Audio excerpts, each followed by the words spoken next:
Hello students, कैसे हैं आप सब? बढ़िया। आशा है आप सभी खुश हों, प्रसन्न हों, बहुत अच्छे से आप पढ़ाई कर रहे हैं, ऐसा मैं विश्वास रखता हूँ। और जैसा कि अभी परीक्षा का माहौल चल रहा है, सभी विद्यार्थी अभी परीक्षा की तैयारी में जुटे हुए हैं, तो इस समय स्वाभाविक है कि आप सभी के मन में थोड़ी बहुत तैयारी को लेकर के चिंता होगी और थोड़ा सा तनाव होगा। परीक्षा की तैयारी के लिए टाइम मैनेजमेंट किस तरह से किया जाए, इस बारे में भी आप सभी सोच रहे होंगे। तो इन सभी टॉपिक्स को लेकर के मैंने अपने द्वारा कुछ विचार लिखे हुए हैं। सो मैं आपके साथ वो विचार शेयर करना चाहता हूँ आज। हो सकता है आपको उनसे बहुत सारी मदद मिले और आपकी तैयारी और अच्छे तरीके से हो पाए। लेकिन उन विचारों को आपको सुनाने से पहले मैं एक कविता सुनाना चाहता हूँ।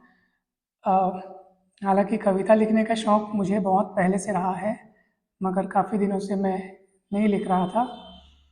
तो हम ये कविता सुनते हैं पहले, और उसके बाद कुछ बिंदुओं पर बात करेंगे जो आपकी परीक्षा की तैयारी से संबंधित रहेगा। ये कविता भी पढ़ाई से ही संबंधित है। पढ़ाई करने के लिए आपको इससे बहुत मोटिवेशन मिलेगा, काफ़ी प्रेरणा मिलेगी। सो चलिए पहले कविता सुनते हैं हम। वो काम किस काम का जो पढ़ाई को विराम दे, वो काम किस काम का जो पढ़ाई को विराम दे, पढ़ाई की डोर थाम सारे काम को लगाम दे, पढ़ाई को समय अब सुबह से लेकर शाम दे, छोड़ दे वो सारे काम जो पढ़ाई को विराम दे। पढ़ाई ही तो वो काम है जो जीत का पैगाम दे, पढ़ाई ही तो वो काम है जो जीत का पैगाम दे, पढ़ाई ही तो जीवन में आपको एक नया नाम दे, पढ़ाई ही आगे चल के आपको रोजगार और काम दे, तो फिर भूल जाओ वो सारे काम जो पढ़ाई को विराम दे।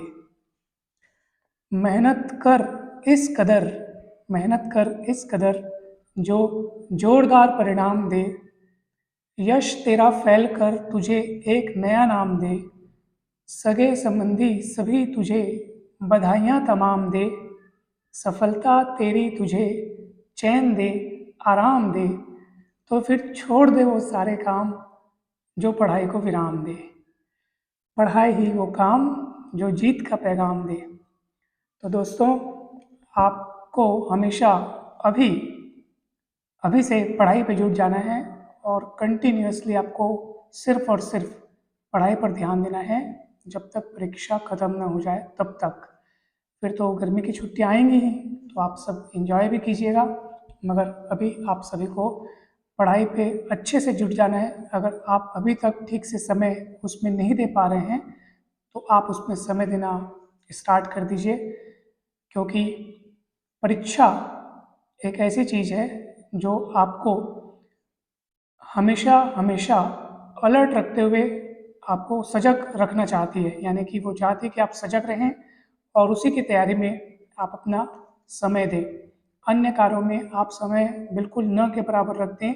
सिर्फ और सिर्फ इंटरवल लेने के लिए, यानी अपने मन को बहलाने के लिए, यानी मनोरंजन करने के लिए, आप पढ़ाई से ब्रेक लेने के लिए आप बाकी कार्यों को एक मदद के रूप में लें, न कि आप उनको मुख्य रूप प्रदान करें।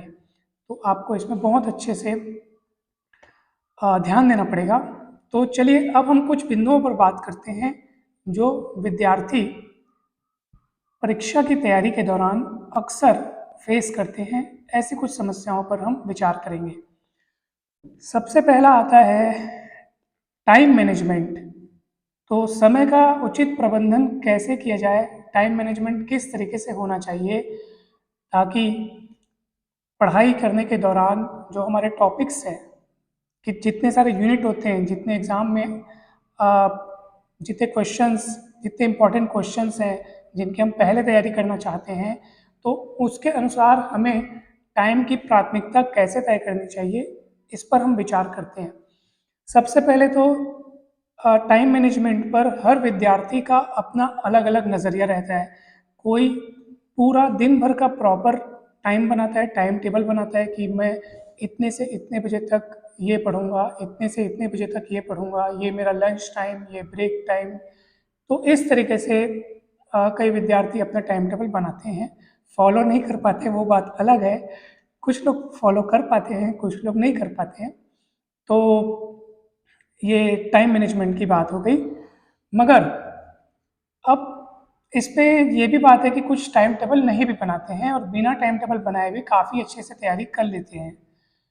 अ, अब इस बात पर अगर मैं आपको अपना अनुभव शेयर करना चाहूँ, तो मैं आपको ये कहूँगा कि मैंने अपने समय में, यानी जब मैं पढ़ाई कर रहा था स्कूल में या कॉलेज में, दोनों में ही, तब मैंने कभी भी अपना टाइम टेबल नहीं बनाया था, कभी नहीं बनाया था।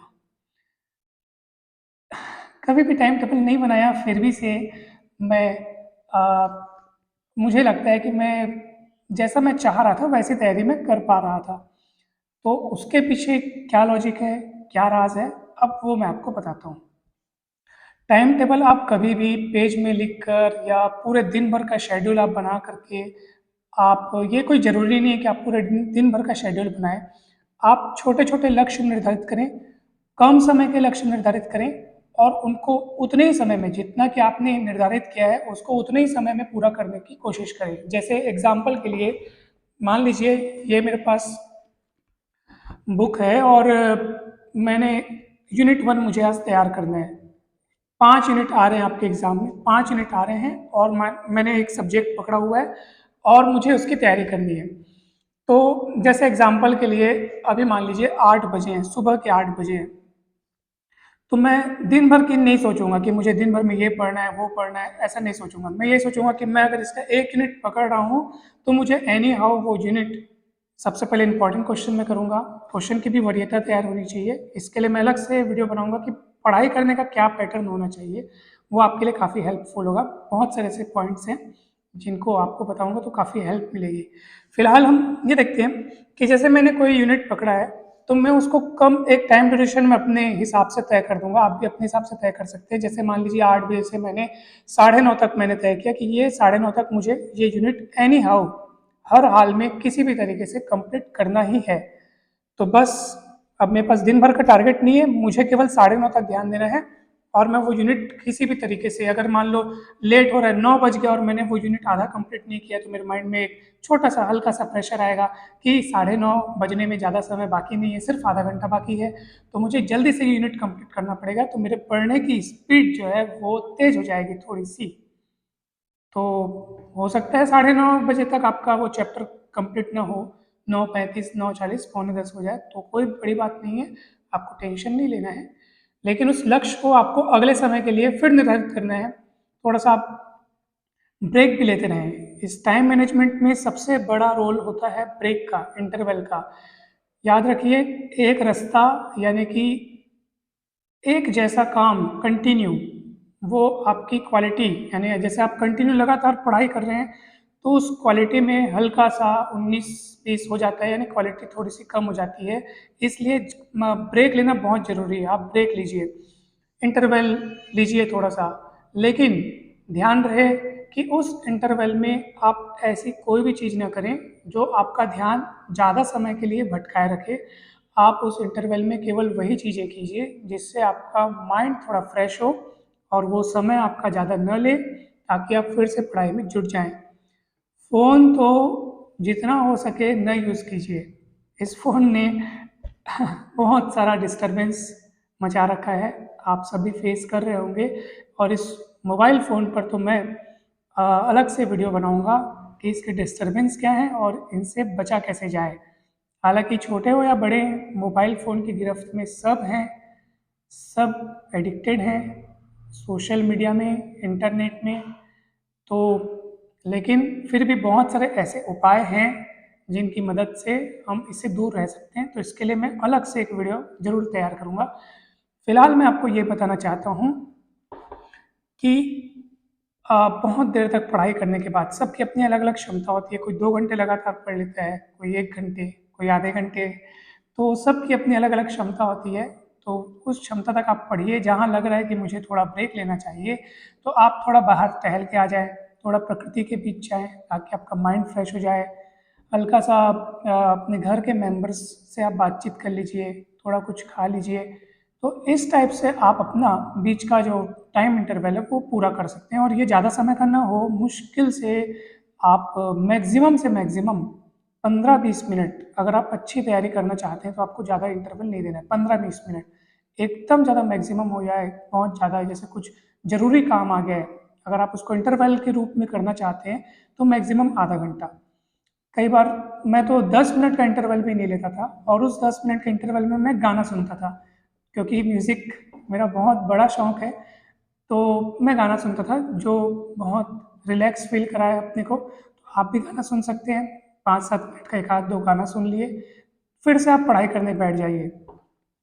तो मैं यही कहना चाहता हूँ कि इंटरवल भी आप अपनी इच्छा अनुसार तय कर सकते हैं, 5 मिनट, 10 मिनट, 15 मिनट, 20 मिनट। बस इतना ध्यान रखें कि वो ज़्यादा समय का न हो। उसके बाद अगली बात हम आते हैं कि इस टाइम मैनेजमेंट के साथ हम सोने उठने के समय पर भी बात करते हैं, यानी स्लीपिंग के टाइम पर। इसमें भी हर बच्चों का अलग अलग व्यवहार रहता है, अलग अलग उनकी टेंडेंसी रहती है। कोई सवेरे जल्दी उठकर पढ़ते हैं तो कोई रात भर पढ़ करके सुबह लेट से उठते हैं। तो ये उन पर डिपेंड करता है, मैं इस पे कोई टिप्पणी नहीं कर सकता क्योंकि सबका अलग अलग नेचर है।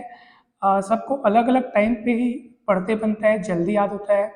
किसी को रात में ज़्यादा अच्छे से पढ़ते बनता है तो किसी को सुबह ज़्यादा अच्छे से पढ़ते बनता है। तो मगर इस पे अगर मैं अपना अनुभव बताऊँ तो मुझे सुबह उठकर पढ़ने वाली जो बात है वो ज़्यादा पसंद है। सुबह उठकर पढ़ाई जो की जाती है वो आपको जल्दी याद रहता है। उस समय डिस्टरबेंस, बाहरी माहौल का जो डिस्टरबेंस है वो सबसे कम रहता है, न के बराबर रहता है। तो आप पढ़ाई की सामग्री को बहुत अच्छे से पढ़ सकते हैं और उसे कम समय में याद रख सकते हैं। उस समय सोशल मीडिया पर डिस्टरबेंस भी बहुत कम रहता है, सुबह कोई ऑनलाइन रहता नहीं है। तो आप सुबह का जो टाइम है वो पढ़ने के लिए आप चुन सकते हैं, बहुत अच्छा समय है। इसमें नींद की अगर हम बात करें तो बहुत इम्पॉर्टेंट फैक्टर है दोस्तों नींद। अगर आप नींद पूरी नहीं लेते हैं तो आपका माइंड एक तो ठीक से काम नहीं करेगा, बार बार हो सकता है सिर दर्द की प्रॉब्लम हो जाए, जो आप पढ़ रहे हैं वो ठीक से याद ना हो, झुंझलाहट जैसी स्थितियाँ होंगी। और आ, आप बहुत सारा समय दे करके भी ठीक से नहीं पढ़ पाएंगे। आपको लगेगा इतना सारा समय में मैं इतना सा बस याद किया हूँ, ये तो अच्छी बात नहीं है। इसलिए आप नींद भरपूर लें, नींद बहुत ज़रूरी है। आप अगर विद्यार्थी हैं तो कम से कम अपनी, इसमें भी अलग अलग क्षमता होती है, 7 से 8 घंटे की नींद भरपूर अच्छी तरीके की, अच्छी क्वालिटी की नींद आपको लेनी चाहिए। और नींद के डिस्टरबेंस में भी सबसे बड़ा हाथ अगर है तो वो है मोबाइल का, मेरा ऐसा मानना है। क्योंकि कई बार आप देखिए ना, हम रात में जल्दी सोना चाहते हैं, मोबाइल ज़्यादा देर चला लेते हैं तो हम सो नहीं पाते हैं। हालांकि ये समस्या सबके साथ नहीं है, मगर काफ़ी लोगों के साथ ये समस्या है। सुबह उठते ही हम मोबाइल देखते हैं, क्या अपडेट्स हैं, क्या मैसेजेस आए हैं। तो ये सब चीज़ अभी हमको बंद करनी होगी, हमेशा के लिए बंद कर दें तो और अच्छी बात है। लेकिन ये सब चीज़ें यानी मोबाइल के प्रति एकदम जगह ज़्यादा जो हमारी सेंसिटिविटी है, संवेदनशीलता है, इसे अभी कुछ समय के लिए कम करना होगा। ऑनलाइन रहने या डाटा ऑन करने का समय आप निर्धारित कर लीजिए कि हमें इस समय डाटा ऑन करना है, इतने समय तक ऑन करना है, उसके बाद बंद कर देना है।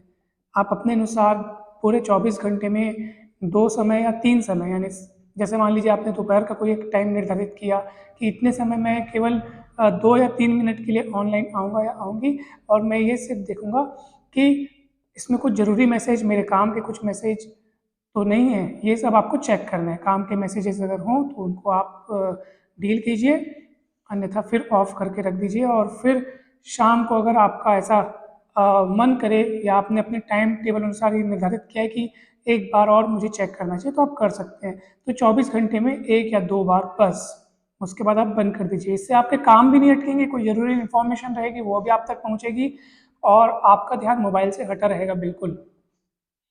तो टाइम मैनेजमेंट बहुत ज़रूरी है दोस्तों, इस पर आपको ध्यान रखना है।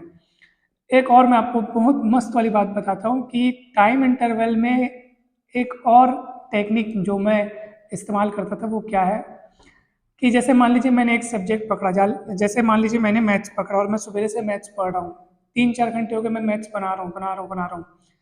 अब थोड़ा सा बोर लगने लगा कि काफ़ी टाइम से मैं इसमें समय दे रहा हूँ, तो मुझे कुछ इंटरवल लेना चाहिए, मुझे कुछ ब्रेक लेना चाहिए। तो मैं क्या करता हूँ कि मैथ्स बंद कर देता हूँ और अब इंटरवल लेना है, मन बहलाना है।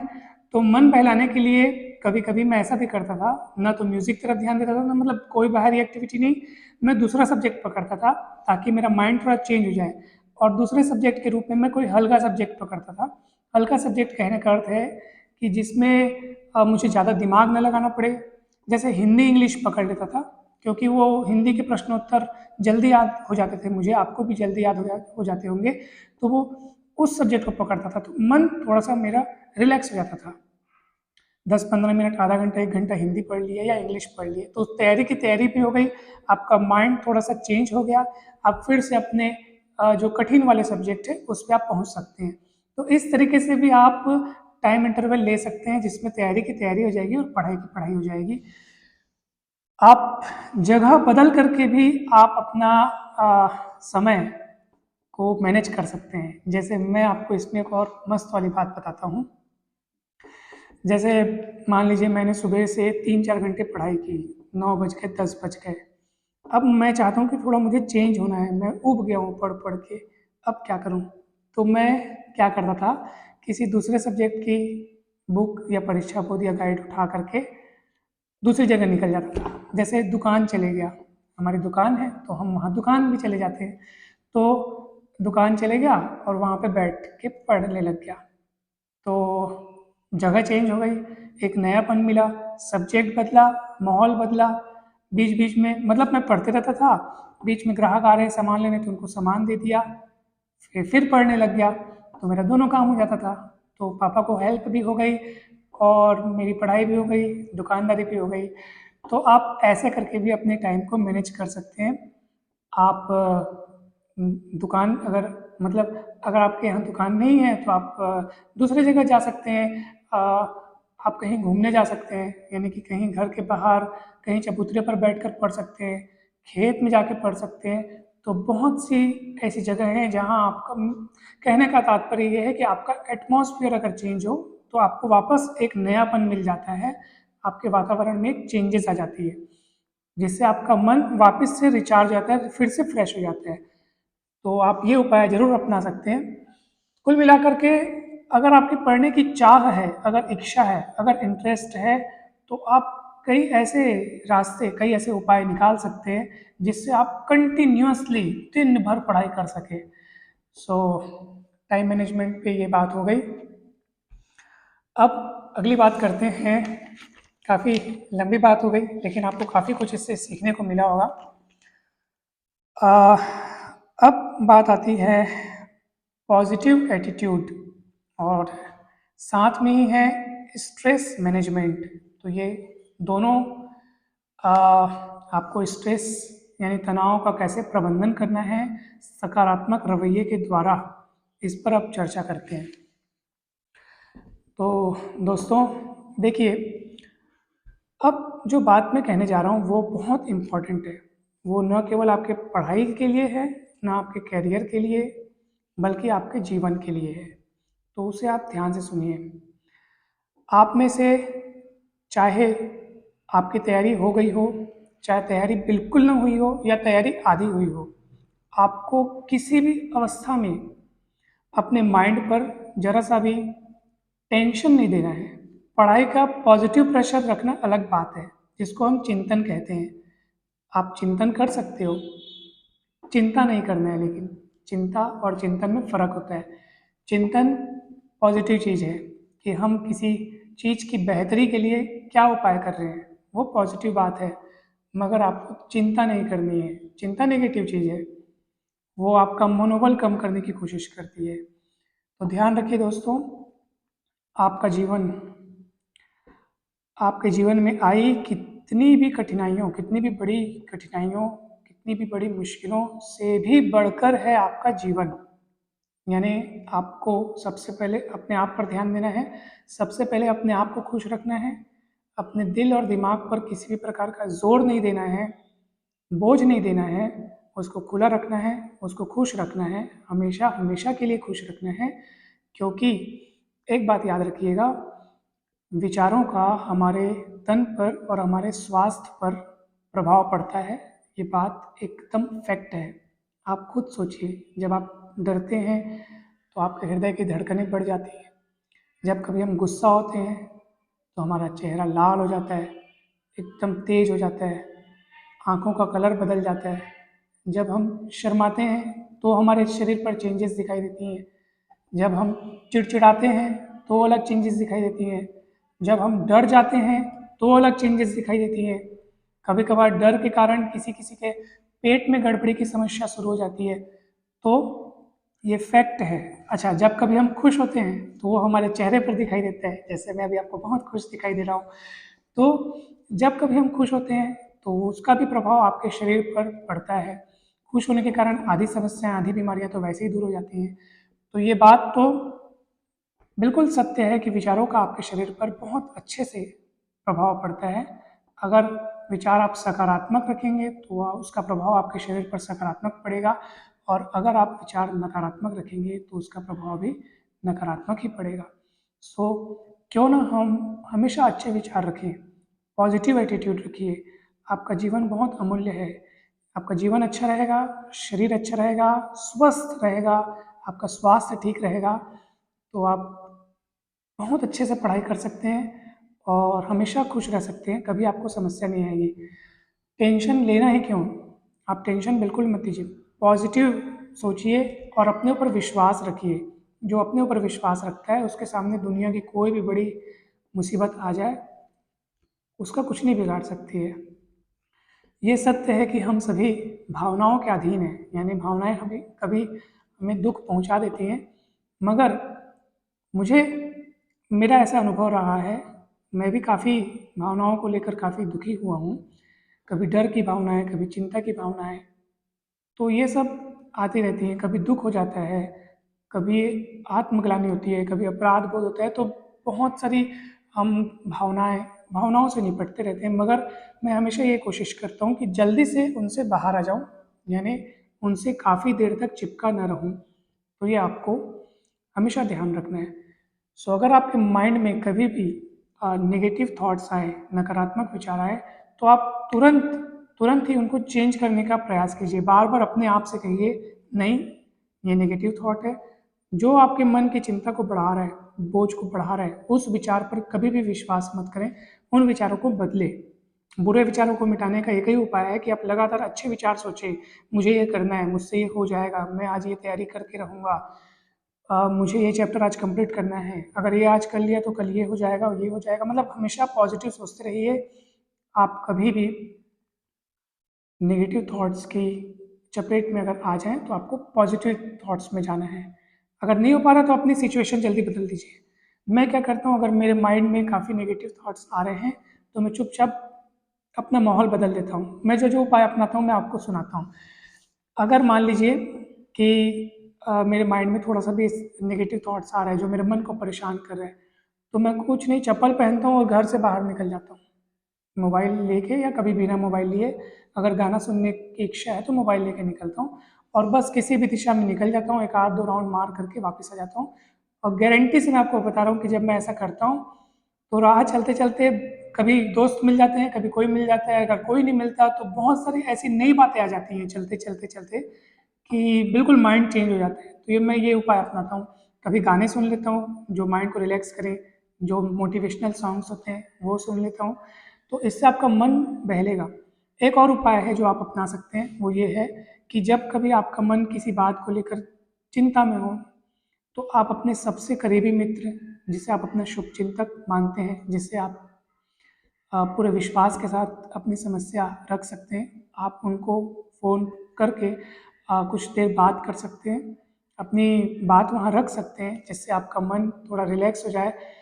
मगर ये याद रखिए कि ये सारे इंटरवल्स के उपाय जो मैंने आपको बताए हैं, जिनसे आपका मन उन नेगेटिव विचारों से थोड़ा दूर हो सके, इन सभी उपायों में आपको ज़्यादा समय नहीं देना है, नहीं तो आप पढ़ाई से ज़्यादा देर के लिए भटक जाएंगे। इनसे इनसे आपको थोड़ा देर के लिए थोड़ा सा समय देना है ताकि आप अपने पढ़ाई पे वापस आ जाएं। सो ये सब सारे उपाय आप अपना सकते हैं। और भी बहुत सारे उपाय हैं जिनको अपना करके आप अपना स्ट्रेस दूर कर सकते हैं। सबसे पहली बात, एक बहुत महत्वपूर्ण बात बता रहा हूँ जो हमारे स्ट्रेस का कभी कभार कारण बन जाती है। मैंने ऐसा अनुभव किया था, हो सकता है आप भी ऐसा अनुभव कर रहे हों। हम सभी, क्योंकि विद्यार्थी हैं, विद्यार्थी होने से पहले हम इंसान हैं, सो हमारे मन में बहुत सारे ऐसे बहुत सारे छोटे छोटे विकार रहते हैं। जैसे हम अपनी तैयारी को लेकर के जितना सजग नहीं रहते, उतना हमें बाकियों की चिंता रहती है कि मेरे उस दोस्त की कितनी तैयारी हो गई होगी, वो कितना पढ़ लिया हो गया। तो हम कभी कभार जैसे पूछ लेते हैं, तो जैसे वो बताता है कि हम इतना पढ़ लिए, तो हम हमारे मन में अलग चिंता चल जाती है, अच्छा इतना पढ़ लिया, मैं तो ये भी नहीं पढ़ा हूँ, वो भी नहीं पढ़ा हूँ। हमारा मन अलग टेंशन में रहता है। मेरे को तो होती थी हल्की सी जलन कि इसकी इतनी तैयारी हो गई है, मेरी इतनी भी नहीं हुई है, वो इतना पढ़ डाला है, वो इतना, मतलब ये सब चलते रहता है। इसीलिए आप बिल्कुल दूसरों से तैयारी के मामले में, अगर आपको कुछ किसी टॉपिक पे हेल्प चाहिए तो आप ले लीजिए, मगर तुलना करना छोड़ दीजिए कि उसने इतना इतना पढ़ लिया। आप केवल अपने आप को बेस्ट बनाइए, अपनी तैयारी कीजिए। अगर दूसरों से तुलना करना आपके मन को आपके इंस्पायर कर रहा है तब वो ठीक है, यानी पॉजिटिव रूप में तुलना अगर आप कर पा रहे हैं तब ठीक है। लेकिन अगर आपको तुलना करने से आपके मन में हीन भावनाएं आ रही हैं तो आप बिल्कुल मत कीजिए। आप अपने में रहिए, अपनी तैयारी कीजिए, अपने आप को बढ़ाइए और बस खुद में खुश रहिए, खुद को बेस्ट बनाइए।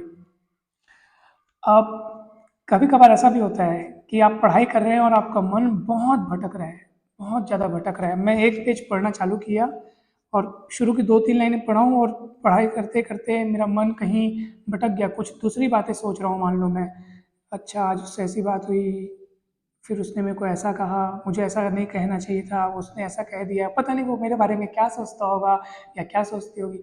ऐसा हम सोचते रहते हैं, सोचते रहते हैं।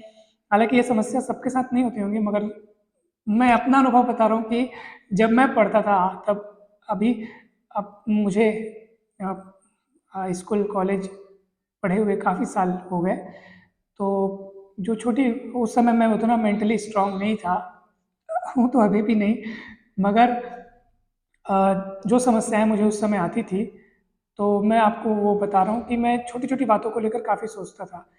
कभी कभार तो मेरे साथ ये भी समस्याएं होती थी कि जैसे मैं पढ़ रहा हूँ, अचानक कुछ बात हो गई, कुछ घटना हो गई, बड़ी घटना नहीं, छोटी सी घटना। जैसे मान लीजिए आपसे किसी ने बुरा मान लिया आपकी बात का, या आपको किसी की बात का बुरा लग गया, तो बस उसी को सोचे जा रहे हैं कि ऐसा उसने सोचा तो क्या होगा, मैंने सोच लिया, वो सोच लिया, अब क्या, वो क्या सोचे, मतलब ये सब सब चीज़ें हैं, जो सब चीज़ें आप क्योंकि पढ़ रहे हैं ना, तो ये भी होता है कि पढ़ते टाइम ही ये सब बातें ज़्यादा याद आती है। आप इंजॉय करने जाएंगे ना, जैसे मान लीजिए पार्टी में जा रहे हैं, आप किसी फंक्शन में जा रहे हैं, तब उस समय ये सब बातों की कोई चिंता नहीं होती। लेकिन जब आप पढ़ रहे हैं, जब आप चाहते हैं कि आपका माइंड एकाग्रचित्त होकर पढ़ाई में लगे, उसी समय ये सब बातें जिनका कोई मतलब नहीं रहता, जो बहुत बकवास की बातें हैं, ये सब आपके माइंड में आएंगी, आती हैं।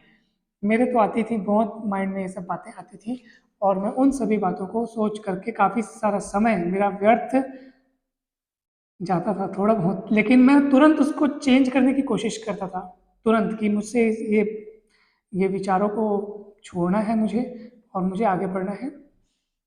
तो इसको, इन विचारों से उबरने के का जो नाम है वही है इमोशनल इंटेलिजेंस, जो आप में होना चाहिए।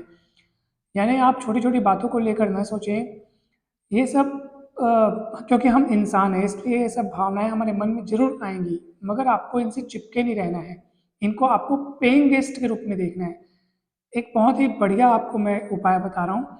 जैसे आपने देखा होगा, राहगीर जो है या मुसाफिर जो है, वो होटल में या लॉज लॉज में जाते हैं एक दिन के लिए, 2 दिन के लिए रुकने के लिए, तो वहाँ 1-2 दिन रुकते हैं, उसके बाद वहाँ से वो चले जाते हैं और कुछ किराया देकर जाते हैं होटल या लॉज वाले को। तो जो भी आपके मन में भावनाएं आती हैं, अच्छी या बुरी जो भी भावनाएं हैं, क्योंकि दोनों जैसी भी भावनाएं हों, पढ़ाई करते टाइम वो तो डिस्टरबेंस का ही नाम है। पढ़ाई छोड़ के अगर आपका माइंड कहीं भी भटक रहा है, चाहे वो अच्छी बातों को याद करके, चाहे बुरी बातों को याद करके है, तो वो भटकाव ही, जो आप अभी आपका मेन फोकस पढ़ाई पे रहना चाहिए। सो तो जब भी मेरे मन में ये भावनाएं आती थी, तो मैं ये मान के चलता था कि ये पेइंग गेस्ट है, यानी कि कुछ समय के लिए मेरे मन में आई हैं, फिर ये चली जाएंगी, इसलिए उनके बारे में ज़्यादा सोचता नहीं था। का आप खुद सोचिए कि आप कुछ दिन पहले किसी समस्या को लेकर आप अगर परेशान थे, किसी बात को लेकर परेशान थे, क्या उस बात को लेकर आप अभी भी परेशान हैं? बिल्कुल नहीं है, क्योंकि वो आई थी और चली गई समस्या। तो समस्याएं आती हैं, चली जाती हैं, बातें उठती हैं, बंद हो जाती हैं। छोटी छोटी बात को लेकर के भी आपको ज़्यादा सोचना नहीं है। रिग्रेट तो बिल्कुल नहीं करना है, पश्चाताप नहीं करना है कि मैंने ऐसा क्यों कह दिया, क्या कह दिया। अगर हो रहा है तो थोड़े समय के लिए हो जाए, अपने आप को सॉरी बोल दीजिए, सामने वाले को सॉरी बोल दीजिए, बात खत्म। मतलब चिपके नहीं रहना है किसी भी बात से, ये सब स्ट्रेस का कारण बनती है। पढ़ाई को लेकर के तो और स्ट्रेस करना ही नहीं है, क्योंकि आप उस चीज़ में अगर कंटिन्यू समय देते जाएंगे तो ये स्ट्रेस काफ़ी हद तक समाप्त हो जाएगा। पढ़ाई करते जाओ, करते जाओ, करते जाओ, स्ट्रेस अपने आप चला जाएगा। टाइम मैनेजमेंट के बारे में मैंने आपको बता ही दिया है। म्यूज़िक म्यूज़िक काफ़ी अच्छी चीज़ है, मगर इसे चिपके नहीं रहना है। माइंड फ्रेश करने के लिए आप म्यूज़िक सुन सकते हैं, नेचर के बीच जा सकते हैं, पेड़ पौधों के बीच जाइए, खुले वातावरण में प्रकृति के बीच जाइए, फूलों को देखिए, आपको काफ़ी अच्छा लगेगा। सो आपका वातावरण चेंज होगा तो आप काफ़ी अच्छे से पढ़ सकते हैं। काफ़ी सारी बातें हो गई लगातार। ये सारे पॉइंट्स मैंने यहाँ पे लिख के रखे थे। सोने उठने का समय आपको बहुत खासा ख्याल रखना है। आपका माइंड एकदम रिलैक्स रहे, टेंशन में ना आए। और याद रखिए कि आप सबसे महत्वपूर्ण हैं अपने लिए, सबके लिए महत्वपूर्ण हैं। अपने फैमिली वालों के लिए महत्वपूर्ण है, अपने सगे संबंधियों, मित्र, यार, दोस्तों, सबके लिए महत्वपूर्ण है। लेकिन सबसे ज़्यादा महत्वपूर्ण आप खुद के लिए है। आपको खुद को हमेशा खुश रखना है। और आ, पढ़ाई तो करनी है, ये केवल एक हिस्सा है। आपका जीवन सबसे बढ़कर है, सबसे बढ़कर आपका जीवन है। आपको खुश रखने की जिम्मेदारी सबसे पहली जिम्मेदारी है। खुद को स्वस्थ रखने की जिम्मेदारी सबसे पहली जिम्मेदारी है। सो इसको आपको बहुत अच्छे से ध्यान देना है। बहुत अच्छे से आपको अपने विचारों पर ध्यान देना है, हमेशा पॉजिटिव सोचना है। एक बात हमेशा याद रखिएगा, अपने हर विचार पर विश्वास मत कीजिए। आपके द्वारा सोचे हुए जो आपके विचार हैं वो 100% सत्य नहीं होते। कुछ मनगढ़ंत होते हैं, कुछ आप खुद से अपनी कहानी बुनते रहते हैं और दुखी होते रहते हैं।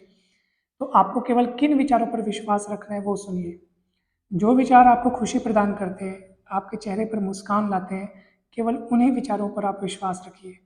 जो आपके मन के बोझ को बढ़ाते हैं, आप में नकारात्मकता लाते हैं, समझ लीजिए वो विचार नकली हैं, वो विचार झूठे हैं। उन विचारों को तुरंत त्याग दीजिए, एकदम तत्काल प्रभाव से त्याग दीजिए। आप हमेशा खुश रहेंगे अगर इन सारे उपायों को अपनाएंगे तो। अब इसमें जितने पॉइंट्स पर मैंने बात की, उन पॉइंट्स पर आपको अगर और कोई समस्या हो जिसका जिक्र मेरे द्वारा करना छूट गया हो तो उनको आप मुझे बता सकते हैं। मैं उन पॉइंट्स पर डिटेल में प्रॉब्लम्स के सॉल्यूशंस के साथ और अच्छे से आपको उसका उपाय बताऊंगा, वीडियो बनाऊंगा। आज के लिए इतना ही। आप सभी बहुत अच्छे से पढ़ाई करें, कंटिन्यू पढ़ाई करें। मुझे काफ़ी आशा है और विश्वास भी है कि आज की जो वीडियो की जो बातें हैं वो आपको काफ़ी हेल्पफुल लगी होंगी, आपको काफ़ी इससे मदद मिलेगी और आप अपनी पढ़ाई में बहुत अच्छे तरीके से जुट जाएंगे वापस जा कर के, और काफ़ी अच्छे से पढ़ें, दिन भर पढ़ें। एक और बात सबसे महत्वपूर्ण बात है और इन सब बातों से सबसे ऊपर है, और वो है प्रार्थना की शक्ति। हाँ दोस्तों, आप प्रार्थना की शक्ति को बहुत अच्छे से समझ लीजिए। प्रार्थना बहुत ज़रूरी है। आपके जो भी जिनको भी आप मानते हैं, जिनके प्रति आपकी सबसे अधिक श्रद्धा है, आप उनसे सुबह उठते साथ प्रार्थना कीजिए कि आज मुझे बहुत अच्छे से पढ़ाई करने की शक्ति दे प्रभु, बहुत अच्छे से पढ़ाई करूं, मेरे माइंड में डिस्टरबेंस बिल्कुल मत आए, मैं बिल्कुल डरूं ना, बिल्कुल चिंता ना करूं, नेगेटिव थॉट्स बिल्कुल ना आए। मुझे पढ़ने की जो सामग्रियां हैं, जो कंटेंट्स हैं, नोट्स हैं, प्रश्नोत्तर है, वो बहुत जल्दी याद हो जाए, मैं उनको रिवाइज अच्छे से कर पाऊँ, अपना टाइम मैनेजमेंट अच्छे से करूँ, बहुत अच्छे से पढ़ पाऊँ, बहुत अच्छे से अपनी तैयारी कर पाऊँ। ये आप प्रार्थना कीजिए, सुबह भी कीजिए, जब आपका मन करे तब प्रार्थना कीजिए। वैसे प्रार्थना करने का कोई समय नहीं होता, प्रभु तो हमको हमेशा हमारे साथ रहते हैं। सो आप हमेशा प्रार्थना कीजिए, सोने के पहले तो प्रार्थना जरूर कीजिए, ईश्वर को धन्यवाद दीजिए, कृतज्ञता प्रकट कीजिए कि आपने मेरा दिन बहुत अच्छे से बिताया, मैं आज अच्छे से पढ़ पाया, और कल भी ऐसे ही मेरा दिन बहुत अच्छा जाए। ऐसे आप प्रार्थना रखिए दोस्तों, इससे आपका आत्मविश्वास बहुत बढ़ेगा, बहुत आपका मनोबल तेज होगा। समस्याओं से बिल्कुल मत घबराइए, हमेशा पॉजिटिव थॉट्स रखिए, सकारात्मक सोचिए, सब कुछ अच्छा होगा, सब कुछ अच्छा होगा। आप सबसे बढ़कर हैं, आप सबसे बेस्ट हैं, और आप अपने आप को बहुत मूल्यवान समझिए, अपने आप को खुश रखिए, ठीक है। सो आज के वीडियो में इतना ही दोस्तों, और नेक्स्ट वीडियो में मिलते हैं। आप आ, खुद से भी आप बता सकते हैं कि पढ़ाई करने के दौरान कौन सी समस्याएं आपको आ रही हैं। वैसे मैं एक वीडियो इस टॉपिक पर भी बनाऊंगा कि पढ़ाई के दौरान हम तैयारी कैसे करें, यानी प्रश्नोत्तर को याद कैसे करें, और परीक्षा में प्रश्नोत्तर को आंसर शीट में लिखने के तरीके किस तरीके से लिखा जाए ताकि वो इफ़ेक्टिव लगे, आकर्षक लगे, जिससे नंबर हमें अच्छे मिले। इस पर भी मैं एक वीडियो बनाऊंगा। और मोबाइल के एडिक्शन पर तो मैं बनाऊंगा ही बनाऊंगा, क्योंकि वो एडिक्शन मेरा भी है। वो छोटों को या बड़ों को उससे नहीं फ़र्क नहीं पड़ता, वो एडिक्शन सबको है। तो मैं वो इस पर भी वीडियो बनाऊंगा ताकि उस पर मुझे भी कुछ अपने आप पर भी प्रभाव लाने को समझ मिले, मुझे मौका मिले। सो ठीक है दोस्तों, आप चाहिए पढ़ाई कीजिए, all the best, best of luck, और आप सब कामयाब हों, बहुत खुश हों, सफल हों, और आप अपना, अपने माता पिता का, अपने कॉलेज का, और अपने देश का, और अपने गुरुजनों का, सबका नाम रोशन करें। Thank you so much.